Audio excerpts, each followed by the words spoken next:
These days there are a ton of budget-friendly options for your pistol optics. Cyelee Optics has been around for a few years now, and they've been putting out some different optics. They're obviously a Chinese manufacturer. We'll go ahead and get that out of the way. And as always, I like to be 100% transparent and honest. They did send me this. They sent it to my old brand, but I wanted to go ahead and get this video out anyways, even though that brand doesn't exist anymore. So let's go ahead, take this thing out of the box, and really do a deep dive into the unboxing. Then we'll get it out on the range. We'll talk about it a little bit and see how it does. Thanks for tuning into the Hold Center YouTube channel. All right, we've got the Wolf EDG from Cyelee Optics, like I already said. And this is, again, the RMR footprint with the enclosed emitter. It's a 0.9 by 0.65 window. So I'll throw up a little chart here comparing the different size windows for different comparable optics. It says here, just like the Shark X Pro we tested, it's made for carry and duty. It's fully submersible. It has a 3 MOA dot, and it fits RMR and 407, 507C footprints. Has 10 settings. 2 of those are night settings. The has shake awake, which is 5 minutes. It goes off after 5 minutes of no use. 50,000 hour battery life, and it takes a CR1620, and it has 1 MOA adjustments. So let's go ahead.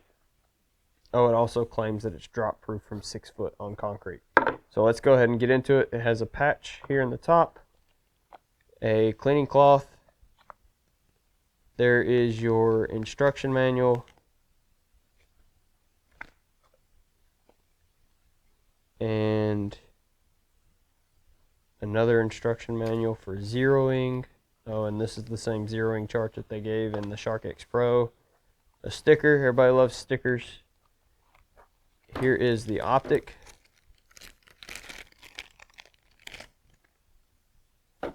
So it's a very far forward window. It's got the little ledge on it, similar to like an SRO or the RCR. And I think even the Vortex Defender XL has that ledge on the front of the optic too. Now, one thing that's weird right off the bat is this battery channel is tilted backwards. That's kind of strange. I'll open that up here in a minute and kind of look at it. Let's keep going through the box.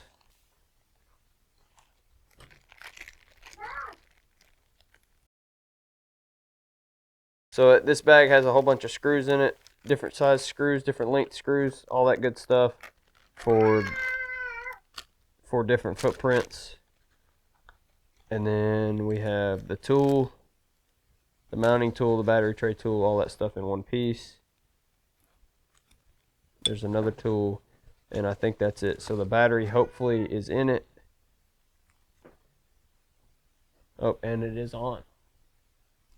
It came out of the box on. All right, let's get it mounted up on the TX22 initially, and then we'll test it out on some other things and see how it does.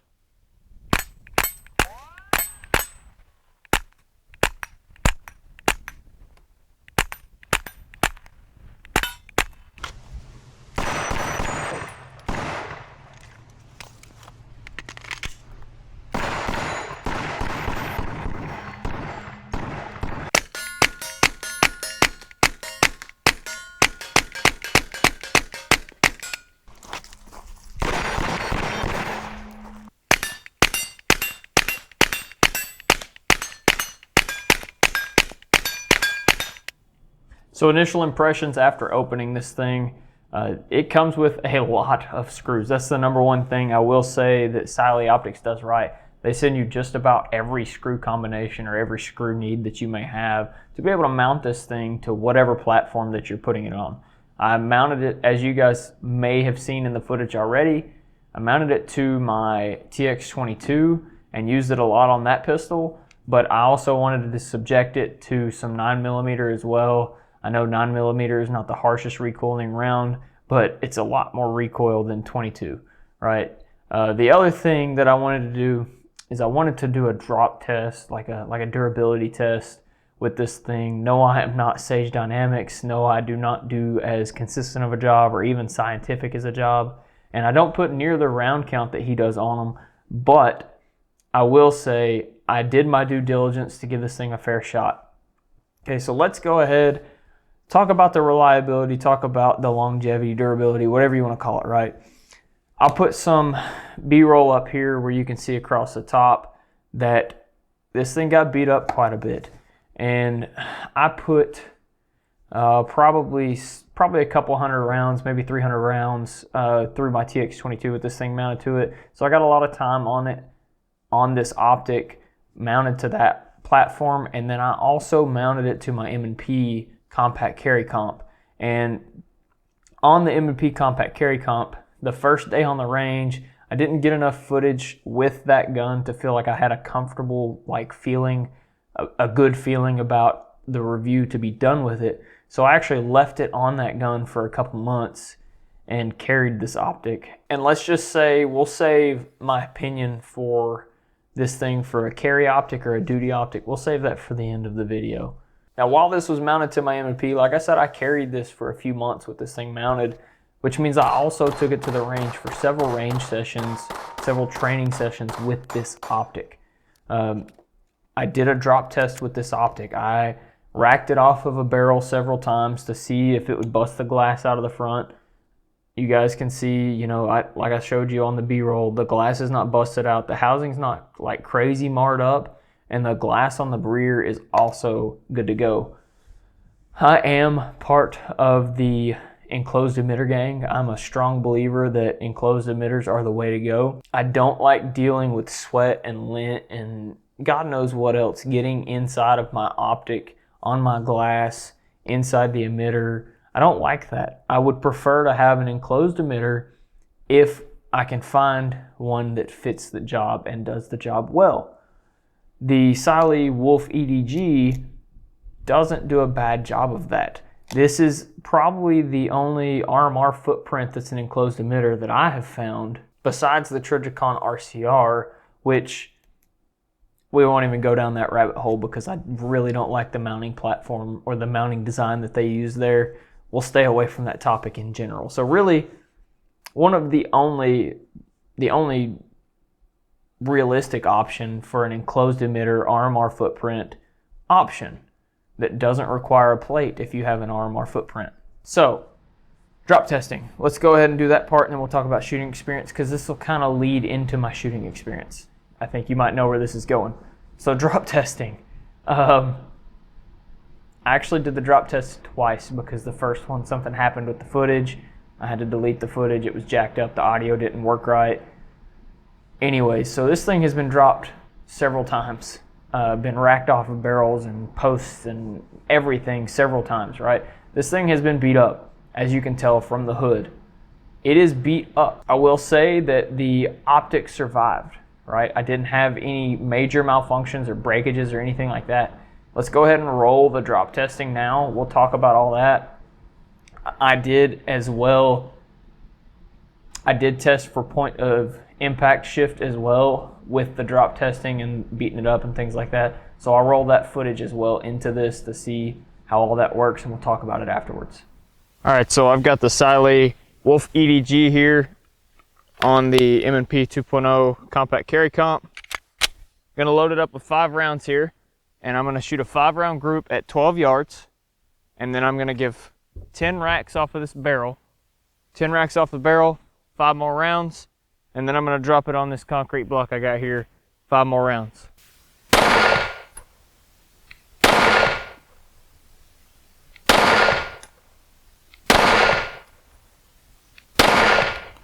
Alright, I got 4 shots that are there together. The 5th shot is not, or the first shot itself, the first shot was actually high above the target and the other 4 shots are to the left. I don't think that was me, probably just, I don't know. First shot out of the gun, it went high. The rest of the group is about 3 inches, 3.5 inches to the left of where I was aiming. So let's give it 10 racks off of the barrel.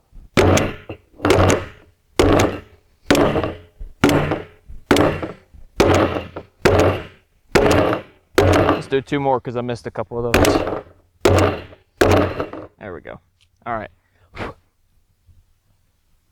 It's good and gummed up now with some plastic. Let's see, dot's still there, glass is not broken. Yeah, should shoot. Let's see. 5 more rounds. Second dot.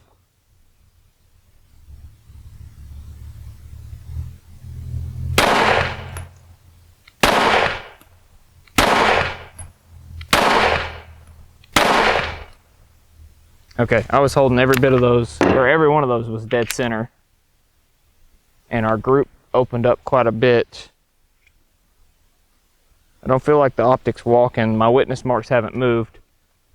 All right, gun's clear. Let's go ahead and drop it 5 times on the block. I'm gonna drop it from about chest height, upside down on the optic. All right, again, chest height, right here, straight on the optic.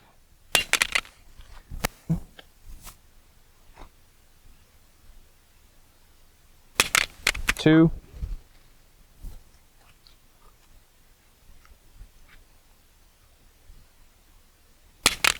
3.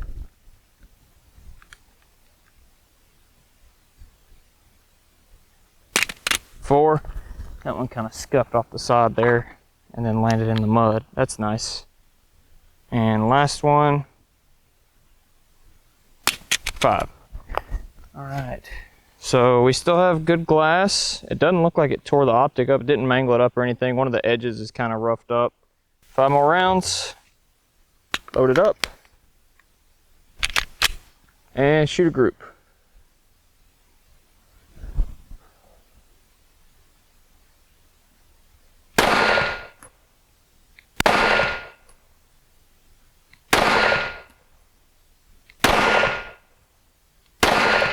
Okay, I would say that it didn't move. Let's grab the camera and move up. I don't think it moved. This ammo doesn't shoot the best out of this gun. Some of you guys are gonna say that I suck at shooting. And I'm not gonna say I'm the best, but this ammo doesn't group the best in my gun. It's only 12 yards, but you can see the groups are not the best. But I would say the average, the center of the group is in the same spot for the most part. It may have shifted to the left a little bit after the drops, but I really don't think so. If you look at that first group up top and then look at the last group on the bottom, I don't really feel like it shifted very much, if it shifted at all. And just to prove you guys I don't suck that bad, I'm gonna go get some other ammo and see if I can't shoot a 5-round shot, a 5-round group that's better than that. All right, I got 5 rounds of my Brass Monkey 147s that I load. I'm gonna shoot those at the bottom orange circle. We'll see where they hit.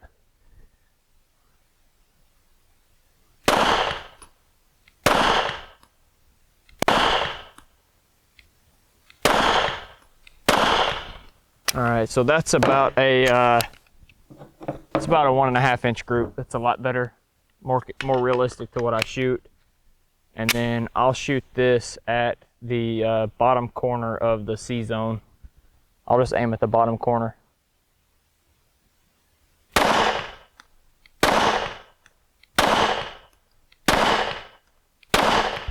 Yeah.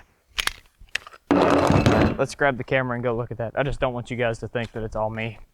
1, 2, 3, and then there's 2 there. That's 5, 4, 5 with the Brass Monkey, and then 1, 2, 3, 4, 5 with the what is that? Bellum?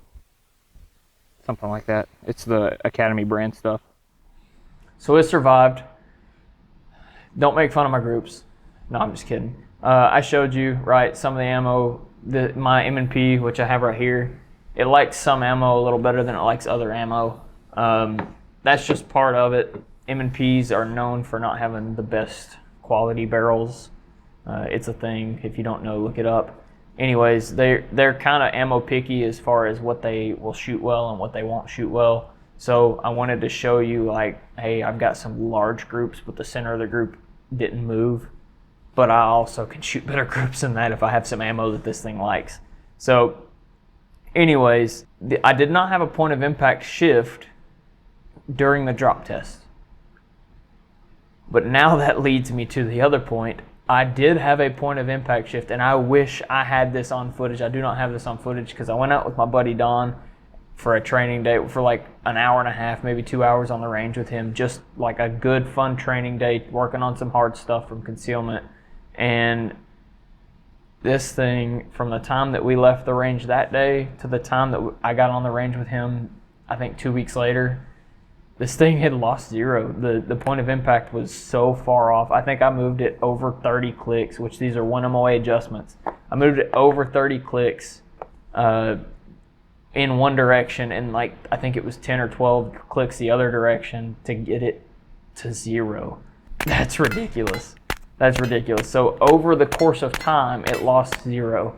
Not from the drop tests and not from beating it up and banging it around, but from carrying it in everyday life and using it as a concealed carry firearm, or on a concealed carry firearm, I should say. In everyday life, it lost zero. The point of impact shifted dramatically, very dramatically. So that leads me to my last point here. Do I think that this is a extreme duty grade optic, which is what EDG stands for, extreme duty grade? Do I think it's an extreme duty grade optic? Absolutely not. Do I think it's a good optic to have on a plinker or like a range toy? For sure. If you're going to confirm zero before you go, or every time you get out on the range, or if you're going to confirm zero the day before you go shoot a match with it, something like that, cool. If you want to put it on a 22, and I said this about the last Cyelee optic that I had as well. If you want to put it on a 22, by all means, throw it on a 22, plink around with it, have fun with it. If you want to throw it on a rifle that you like aren't using for home defense or not using it as a backup optic, like it's just for fun, throw it on there. It's an RMR footprint. It'll go on just about anything, right? Please do not carry this on your carry gun, on your duty gun, on any type of serious use firearm. Do not put this on there. I will say one caveat. I did use their Optic screws. I used their screws. So I did not use another company's screws. I did not use an aftermarket screw or a different brand of screws or whatever. These are their screws that came out of their box. So we don't have to worry about the angles being different or the angles being wrong for the mounting platform itself. Their screws, their optic, my gun. Okay. What I will say, if you are planning on using something in this class of optic, the Holosun EPS is just a little bit more expensive. This is the 6 MOA dot version. It does not have the solar panel. You can get this one for about $50 more than you can get the Cyelee. Okay, the Cyelee comes in at about $280. The EPS is like $330 if you don't catch it on sale, and if you catch it on sale, you can get it for under $3. Okay, so find one of these EPS 6 MOAs, and you will be much better served than this Wolf EDG. Now, if you're stuck with an RMR footprint, you don't want to run a plate, you're kind of stuck with an open emitter option or this or the RCR for enclosed emitter options. Or you're going to run an adapter plate to run your RMR footprint to another optic option. So that being said, the Cyelee Optics Wolf EDG, I had fun shooting it, I had fun testing it. I don't think it's a bad optic.